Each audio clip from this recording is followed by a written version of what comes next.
Hello friends, বছরের শুরুতে সবাইকেও জানাই হ্যাপি নিউ ইয়ার। আর বছরের শুরুটাই একটা ভালো ভিডিও দিয়ে শুরু করছি। আর এখানে দেখো সকাল সকাল একদম স্যান্টা চলে এসেছে বাড়িতে গিফট দেওয়ার জন্যে। আর এইভাবে কার্টুন সেজে সবাই এসেছিলো, খুব মজা হয়েছিল এটা দেখে। অ্যাকচুয়ালি পাশেই একদম বাড়ির পাশে একটা প্রোগ্রাম হচ্ছে, তো ওরা এইভাবে অ্যারেঞ্জটা করেছিল। বেশ ভালো মজাই হলো, বেশ হাসাহাসি হলো সকাল সকাল।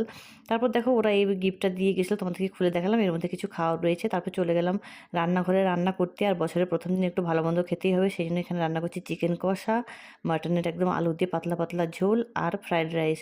তো বছরের প্রথম দিন সবার বাড়িতে তো ভালো মন্দ রান্না হয়েই থাকে। তো আমি ভাবলাম যে ঠিক আছে চলো একটু ভালো মন্দ রান্না করা যাক। তো সেই জন্য ফ্রায়েড রাইস রান্না করলাম, এগুলো সব অ্যারেঞ্জ করলাম। তারপর সবাই মিলে দুপুর হয়ে গেছে, তো খেতে বসে পড়লাম। দেখো সবাই সাজিয়ে গুছিয়ে বের করে দিয়েছি।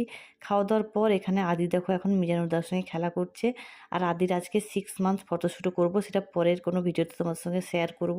আর দেখো ও কত মজা পাচ্ছে। তো দেখা হচ্ছে অন্য কোনো ব্লগে। টাটা, ভালো থেকো সবাই।